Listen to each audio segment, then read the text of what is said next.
We expect and we relish spirited discussion during such occasions, but we also have the highest expectation for civility and respect.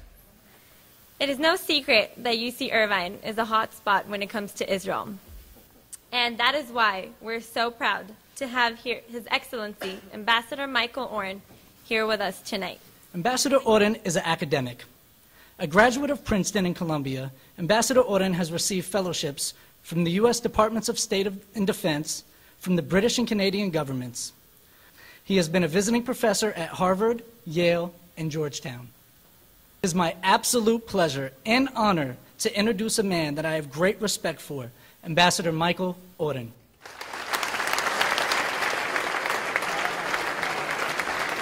Thank you all, Shalom. It is a great delight to be back at UCI. I spoke here about 5-6 years ago to a somewhat smaller gathering. It is a great honor to address such a diverse crowd, both of students and community members. A great opportunity for me. It is a source of frustration that as a person who spent much of his life speaking Hebrew... Michael Oren, propagating murder is not an expression of free speech.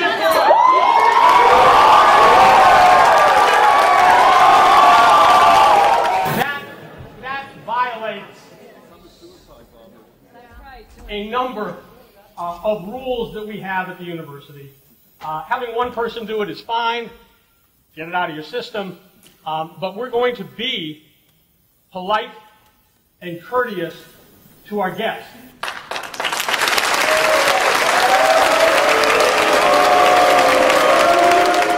We have an opportunity here to exchange ideas.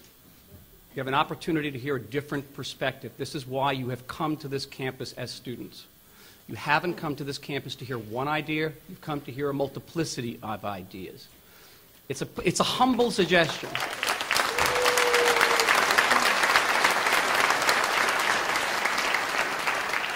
It is one of the inestimable values of education in this country, that you have that opportunity. Don't squander the opportunity. Israel, you know him? Guilty of 101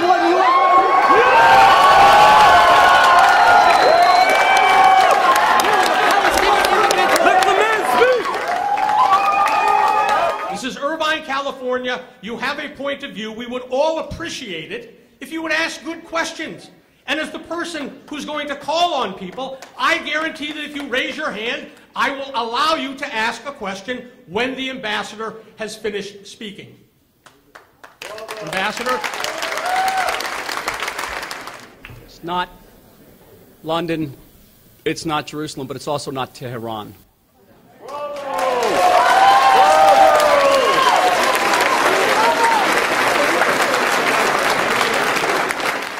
And so, the foreign minister, not known for being queasy, looks at me and says, "Oy, are you going to have a hard job?"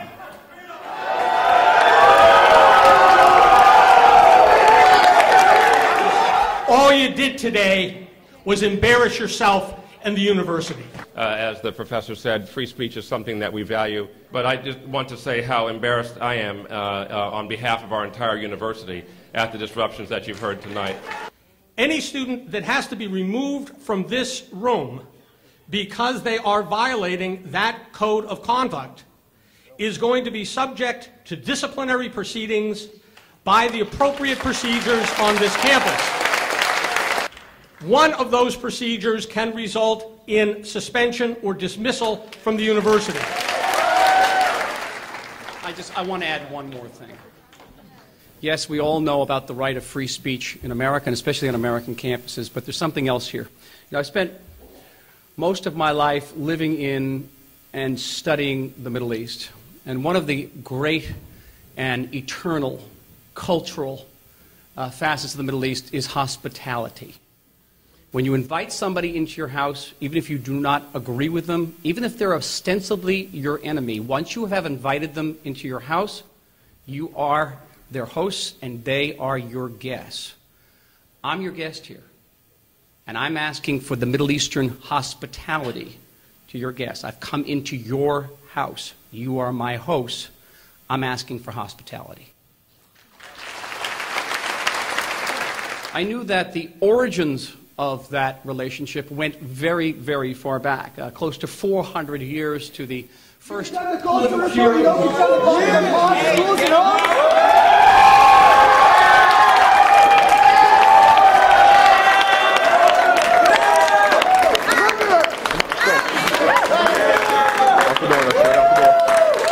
And many of these founding mothers and fathers concluded that to be good Americans, it was their divinely ordained duty to help the old Jews get back to the land. It was the case for Woodrow Wilson. It was the case for Harry Truman, who made the United States the first nation on earth to recognize and recreate its homeland.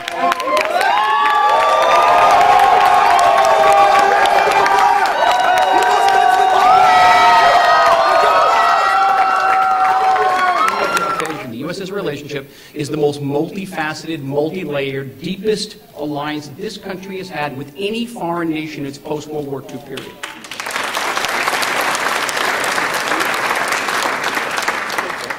So with all that, why then was my Prime Minister, my Foreign Minister, and the person who signed me off on the cell phone... You, genocide!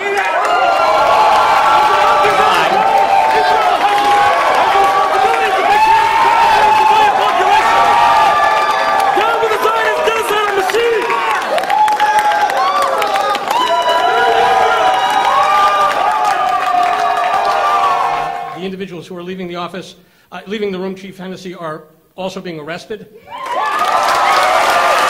And the Israeli people had gone to the polls. Michael, propagating murder is not an expression of free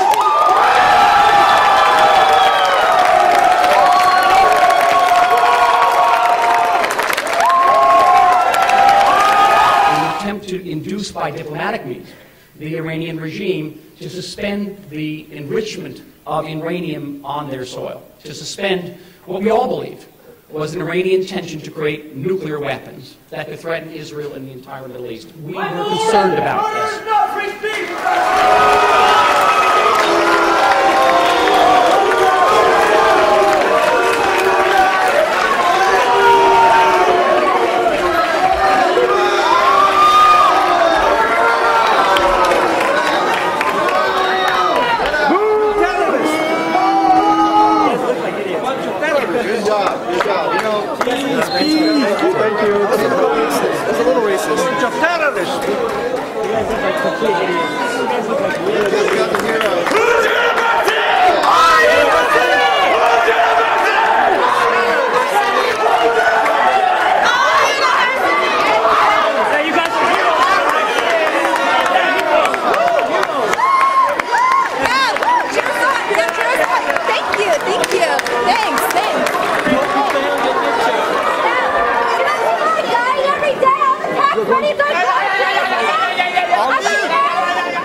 Tell me what these people are. I'm an American citizen. When I go to the West Bank, I get treated like crap. Go. Get out of here. Now. You're going to be arrested. Open your mouth one more time, you're going to be arrested. Anti-Israel! Anti-baby killing! Anti-Israel! Anti-racism! Anti-Israel! Free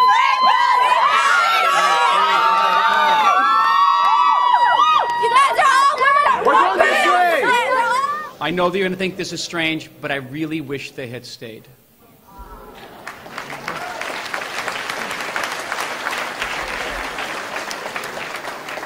I appreciate you all, but it was that community I wanted to address as well. Important that they hear, as I listen to them in Washington.